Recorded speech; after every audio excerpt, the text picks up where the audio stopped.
This weekend's a bittersweet moment, really, because it's your last weekend with Audi. Just talk about that relationship, because you've been with Audi for years, you know, from the Le Mans days to Formula E, being the first driver with it, technically not with Audi, but with the app side, but with a lot of Audi involvement and help at the beginning. Just how have Audi, what impact have they had on your Formula E career? So, Audi had a massive impact in my professional life. I've been with them 9 years now, so almost a decade together, and I had amazing time in Le Mans with them and WEC and also in Formula E.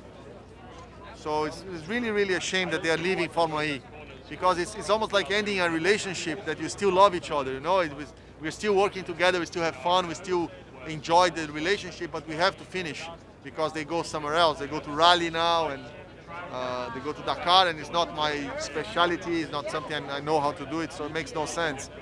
And it's just sad in a way, but also life brings other opportunities, other challenges. So it will be a lot of fun, also to change a little bit the environment and to try working again with different people, different teams.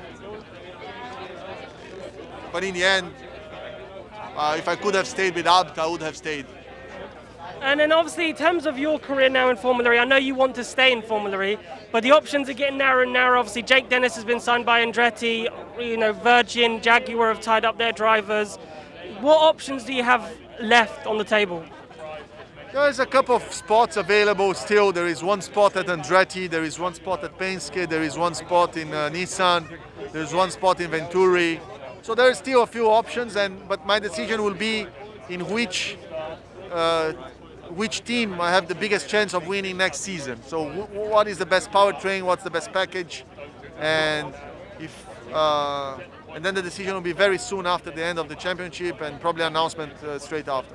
Okay, so this is probably unlikely then, but I was going to throw this curveball at you. Obviously, McLaren have signed an open agreement to probably join for Gen 3. Was there ever thinking of maybe talking to them, see if they were serious about it, and maybe missing a year and then joining with McLaren for Gen 3? I spoke to Zach, and there is somehow mutual interest of if they come to Formula E to do something together, and for me it would be really good. It would be amazing to join them.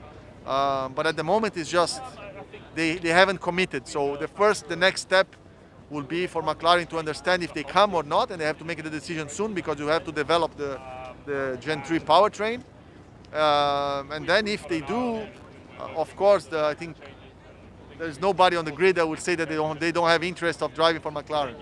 So if they were to commit, hypothetically, and they'd find out within the next month or so, would that reconsider your options, or would you still want to be on the grid for next season?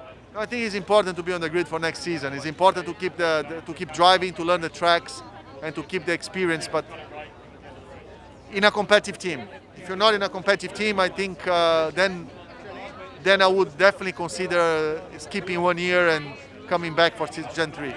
Thank you very much, Lucas. Appreciate it.